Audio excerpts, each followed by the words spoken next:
নমস্কার, big News 24/7 এ আপনাদের সকলকে স্বাগত।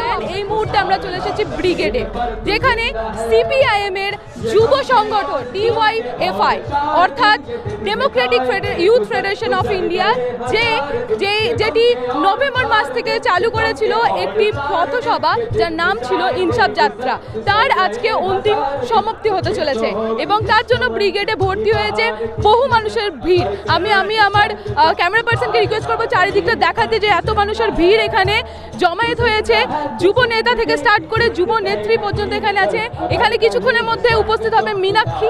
আমি আপনাদের জানিয়ে দিতে চাই, গঠনের পর থেকে সিপিআইএম ভারতের রাজনীতিতে একটি বিশিষ্ট শক্তি, বিশেষ করে কেরালা, পশ্চিমবঙ্গ এবং ত্রিপুরা রাজ্যে। দলটি সমাজতান্ত্রিক নীতি, ভূমি সংস্কার এবং শ্রমিকদের অধিকারের পক্ষে ওকালতি করেছে এবং প্রায়শই সামাজিক ও অর্থনৈতিক ন্যায় বিচারের জন্য গণ আন্দোলন ও সংগ্রামে জড়িত ছিল। দলটি জাতীয় পর্যায়ে জোট সরকারের অংশও রয়েছে এবং ভারতের রাজনীতিতে সক্রিয়ভাবে অংশগ্রহণ করেছে। বছরের পর বছর ধরে সিপিআইএম এর সাফল্য এবং চ্যালেঞ্জ উভয়েই একটি উল্লেখযোগ্য শক্তি হিসেবে রয়েছে। আপনারা দেখলেন এত ভিড়ের মাঝে এখানে বিভিন্ন প্রোগ্রাম চলছে এবং সিপিআইএম এর যেই গান, সেই সঙ্গীতও এখানে চলছে। চারিদিকে এত ভিড়, দূর দূরান্ত থেকে মানুষ এখানে উপস্থিত হয়েছে শুধু সিপিআইএম কে সাপোর্ট করতে। এই তাদের স্লোগান যৌবনের ডাকে জনগণের ব্রিগেড। আমি দেখাতে বলবো আমার ক্যামেরা পার্সনকে, উপরে এরকম ভাবে স্টেজটি সাজানো হয়েছে এত ভিড়ে আর তার জন্য পুলিশ প্রশাসনও প্রচণ্ডভাবে হেল্পফুল।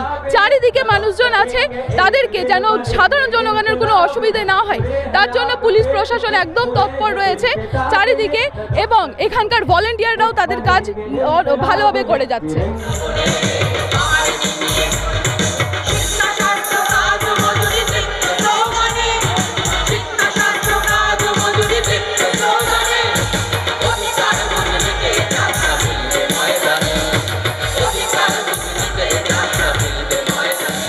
স্যার, এই যে ইনসাফ যাত্রাটা হয়েছে আজকে, যে এতটা সাফল্য পাবে স্যার ভাবা হয়েছিল?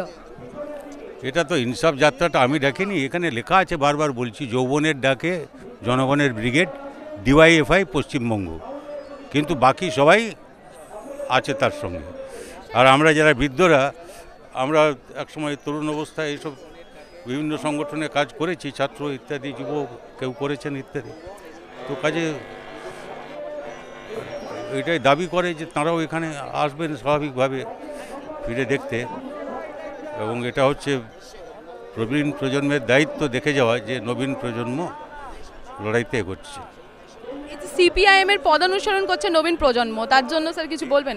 এই যে সিপিআইএম এর যে পুরনো থেকে যে নীতি চলে আসছে তারই পদানুসরণ করছে নতুন প্রজন্ম, এই ডিওয়াইএফআই, তার জন্য নীতি বলতে অনেক জিনিস বোঝায়। একটা কৌশলগত ব্যাপার, একটা দীর্ঘমেয়াদী ব্যাপার, যাকে রণনীতি, রণকৌশল এইসব ভাষা ব্যবহার করা হয়। সেগুলো সময়ের পরিবর্তনের সঙ্গে সঙ্গে বাস্তব অবস্থার বিশ্লেষণের ভিত্তিতে সেগুলোর পরিবর্তন হয়, সেগুলোকে সবসময় আপডেট করতে হয়। সেটা সব প্রজন্মকেই করতে হয়েছে, এদেরও করতে হবে।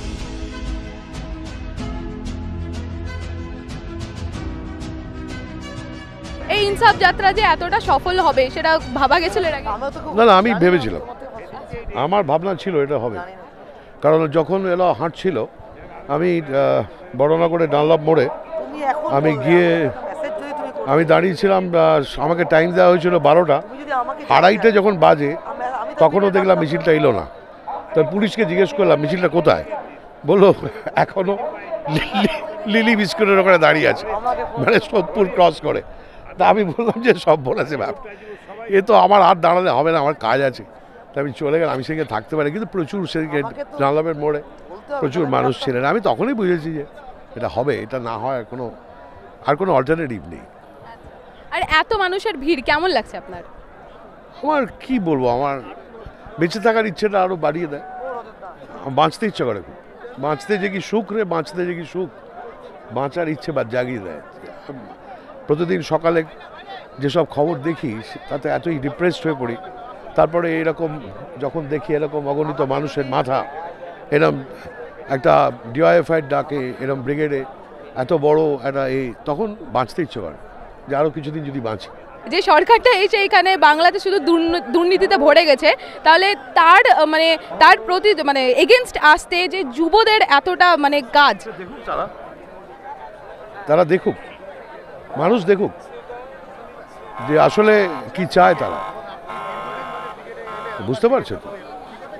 সুতরাং মানুষ দেখছে, এবং আমার মনে হয় তারাও দেখছেন যে এরকম একটা যুবকটাকে এত মানুষ এই যে জড়ো হয়েছে, তো দেখছে। জনগণের গলা দেশটা কারো বাপের নাকি করছো চলা চলা, কিছু বললে ধরছো চেপে জনগণের গলা। মনে রেখো যুদ্ধ করে রক্ত দিয়ে দেশ পেয়েছি, দেশ দেশ দেশ বাঁচাতে রক্ত দিতে রাজি আছি। মনে রেখো যুদ্ধ করে রক্ত দিয়ে দেশ পেয়েছি, দেশ দেশ দেশ। এই যে শঙ্কর আড্ডার কাছ থেকে 2000 কোটি টাকা পাওয়া গেছে একটা নেতার কাছ থেকে, সেই ব্যাপারে আপনি কি বলবেন, যে বাংলায় দুর্নীতি ভরে গেছে সে ব্যাপারে?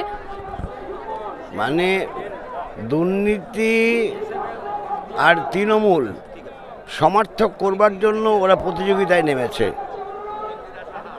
আমি এটা মনে করি না তৃণমূল মানেই দুর্নীতি, কিন্তু ওরা নিজেরাই বোধহয় কর্মসূচি নিয়েছে দুর্নীতি কাকে বলে, ভ্রষ্টাচার কাকে বলে দেখতে হলে এসো আমাদের দেখে যাও, এইটা বোধহয় ওরা প্রতিযোগিতা নিয়েছে।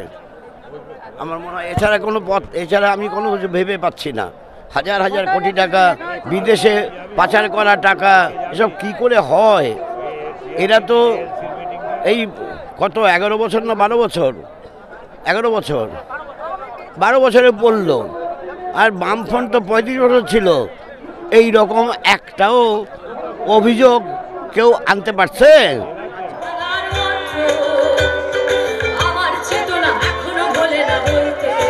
ক্যামেরায় বিশ্বজিতের সঙ্গে Kayen Khatun reporting, Big News 24/7 Kolkata.